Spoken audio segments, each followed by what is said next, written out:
इतना ज्यादा रिएक्ट किया, मैं जवाब दे सकता था उसको, लेकिन नहीं।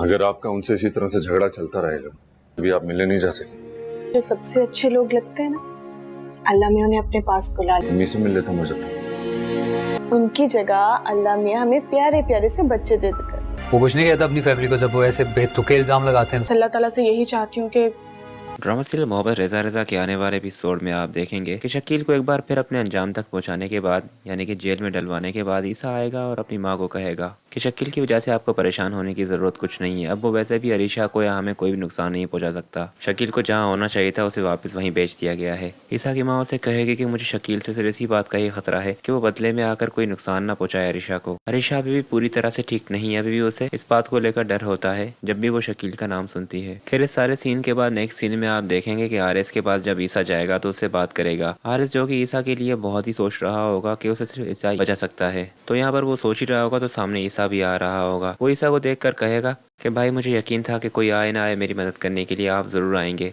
ईसा उसे कहेगा कि मुझे मालूम होता कि तुम यहाँ पर हो जेल में तो मैं तो तुम्हें छुड़ाने के लिए बहुत पहले ही बंदोबस्त कर लेता। ईसा जब उसे पूछेगा कि तुम तो रूपोश हो गए थे फिर यहाँ पर कैसे आए, पुलिस ने तुम्हें कैसे ढूंढा, जिस पर वो उसे अपनी बीवी और कौसर वालों की हकीकत बता देगा कि जिन लोगों को मैंने इतना कुछ दिया उन लोगों ने ही मेरे ऊपर वार किया। मामू मानी तो एक नंबर के लालची इंसान थे और तो और निगों ने भी धोखा दिया मुझे, पर इस सब के बावजूद मुझे आप ही की याद आ रही थी क्योंकि मुझे पता था कि आपको जैसे ही इस बात का इल्म होगा कि मैं जेल में हूँ तो आप मुझे छुड़ाने के लिए आ जाएंगे। और जो कुछ भी है मैंने आपके साथ बिल्कुल भी ठीक नहीं किया। ईसा उसे कहेगा कि जो भी तुमने मेरे साथ किया उसके लिए तो मैं तो माफ कर चुका हूँ, पर जो कुछ तुमने अम्मी के साथ किया अभी तक मैं उस बात को लेकर तुमसे नाराज हूँ। तुम जानते हो कि अम्मी 4 दिन से भूखी थी और सड़क पर घूम रही थी। ये तो अच्छा हुआ कि वो मुझे दिख गई और मैं उन्हें वापस घर ले आया, वरना तुमने जो उनका हाल किया था उसके बाद तुम्हें कभी भी तुम्हें माफ़ नहीं करता। पर अभी अम्मी के ही कहने पर मैं यहाँ पर तुम्हें छुड़ाने के लिए आया हूँ क्योंकि वो ये चाहती हैं कि उनकी सारी औलाद उनके सामने हो।